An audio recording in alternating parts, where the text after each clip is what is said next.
कविताको शीर्षक चियाबाद जिन्दाबाद। झण्डाको खम्बामा गाई भैँसी पालेर, विचार बौद्धिकताको डेढक तलको ढुङ्ग्रो थापेर, आधा दुध ल्याई थोरै खल्लो सङ्लो पानी, दुध र पानीको समान मिश्रण उमालेर, उम्लिएको माहौलमा थोरै गाढा रङ इलामेले चियापत्ती, धेरै मिठो झापाली बोलीको चिनी हाली तताएको माहौल झन् तातो पार्दै चिया कपभरि भरिन्छ। दुध चिया भयो तब क्रान्ति भयो।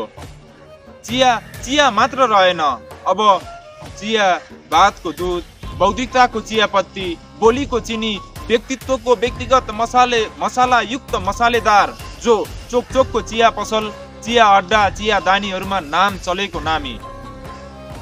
चिया चिया हुनु अघिको चियामा क्रान्तिवीर चिया, कठोर समाजवादी, कर्मठ साम्यवादी, चिया सामन्तवादी, चिया सर्वमान्यवादी, चिया सबै बातको बात फालेर एकता सेतुवादी।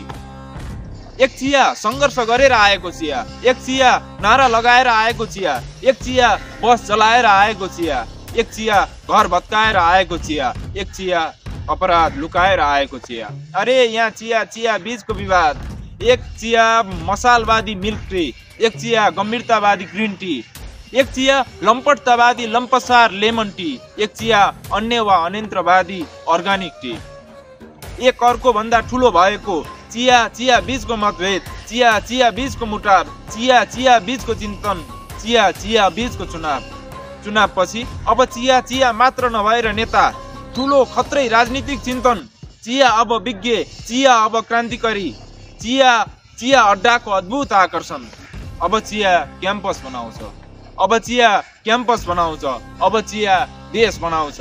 चियाको नीतिमा अब चिया चियाको राजनीति गर्छ, चियाको राजनीतिको राज्यभरि अब गुन्जिन्छ चियाबाद जिन्दाबाद, चियाबाद जिन्दाबाद। धन्यवाद।